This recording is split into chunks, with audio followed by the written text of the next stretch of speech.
Halo, assalamualaikum warahmatullahi wabarakatuh. Baik, ketemu lagi di channel Rizal JM.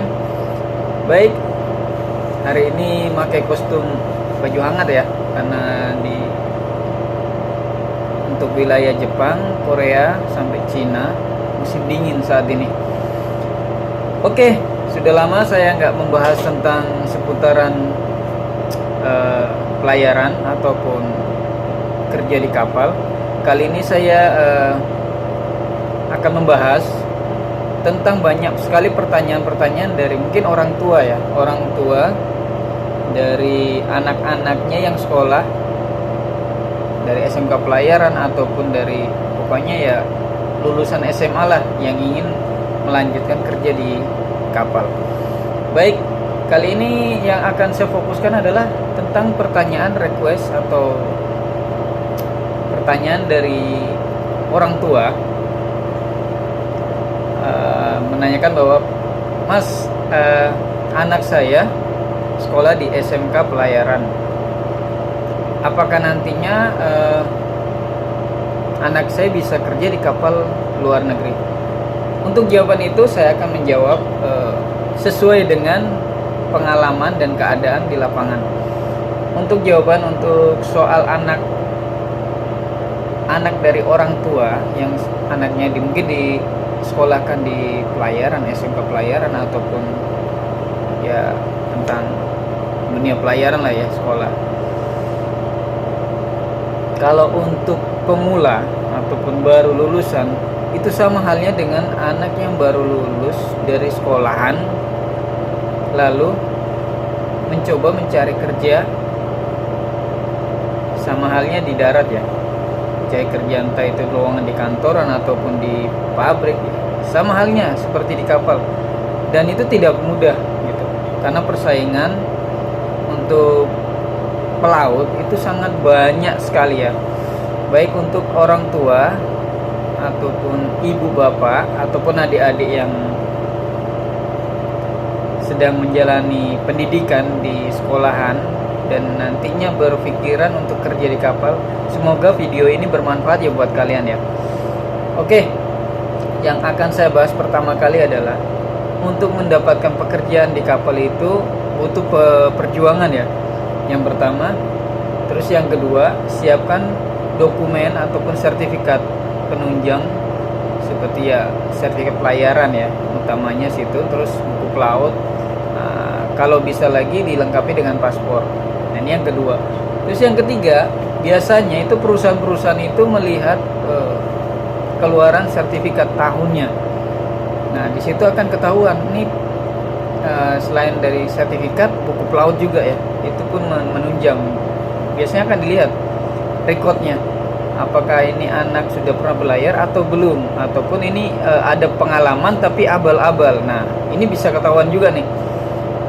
Terus bagaimana solusinya? Ya solusinya tetap kalau ingin bekerja di kapal harus berjuang gitu.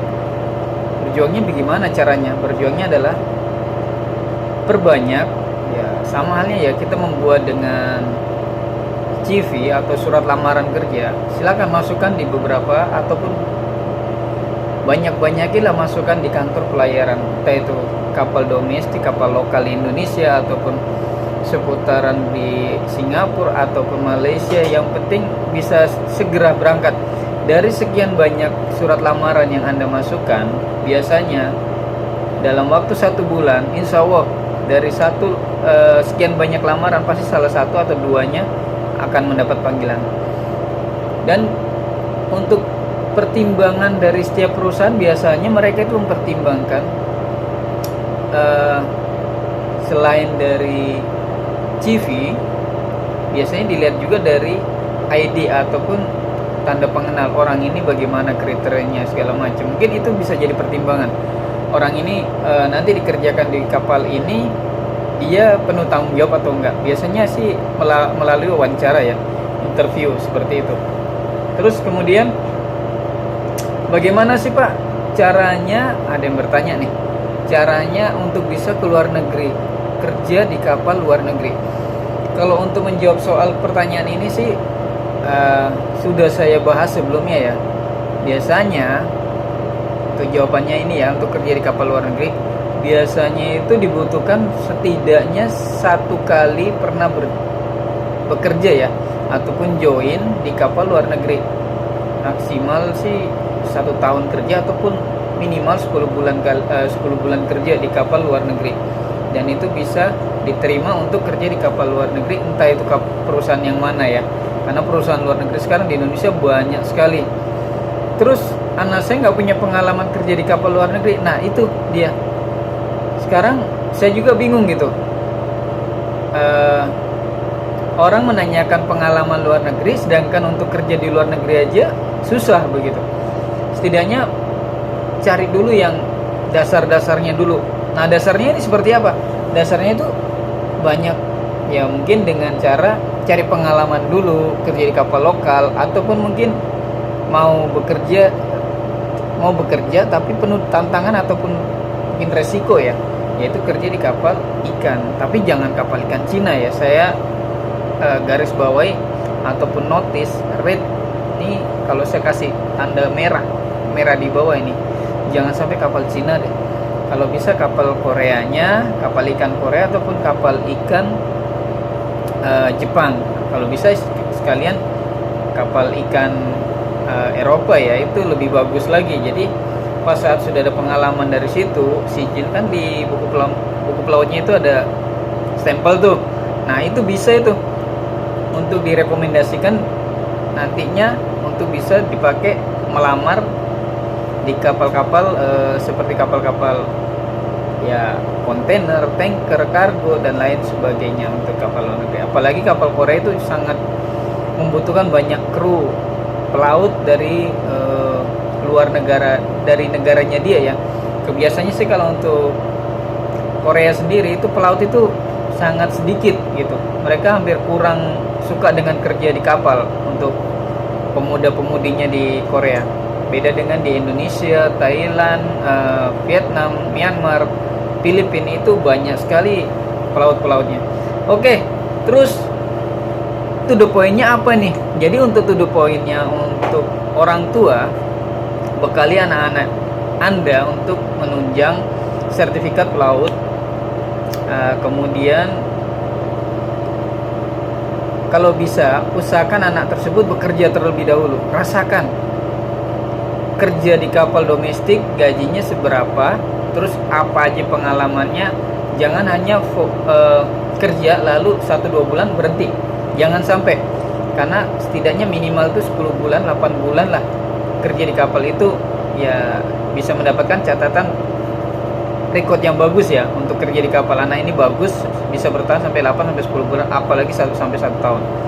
Oke, dan yang kedua, mungkin tidak hanya 1 kali 2 kali ya, 3 kali pengalaman ya, untuk mendapatkan setidaknya pengalaman lah di buku pelaut tersebut, kemudian untuk bisa melamar di kapal-kapal luar.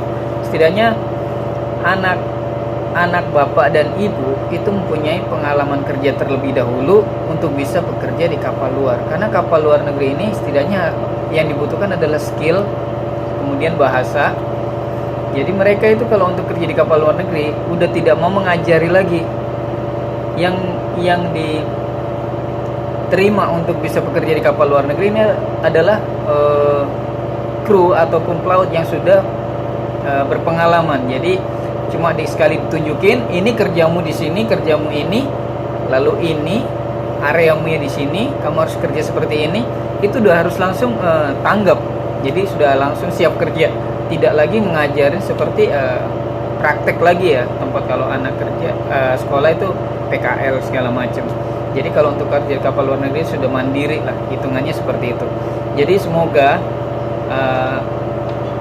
anak bapak dan ibu ataupun adik-adik yang sekolah di dunia pelayaran, semoga cepat mendapatkan pekerjaan, jangan putus asa, perbanyak jika Anda sudah lulus sekolah dan mempunyai sertifikat pelaut, perbanyak membuat CV ataupun surat lamaran dan masukkan ke beberapa kantor pelayaran, dari door to door, kemudian lewat email juga. Semoga dari sekian banyak surat lamaran yang Anda masukkan, ada 1 atau 2, 3 Anda akan dipanggil.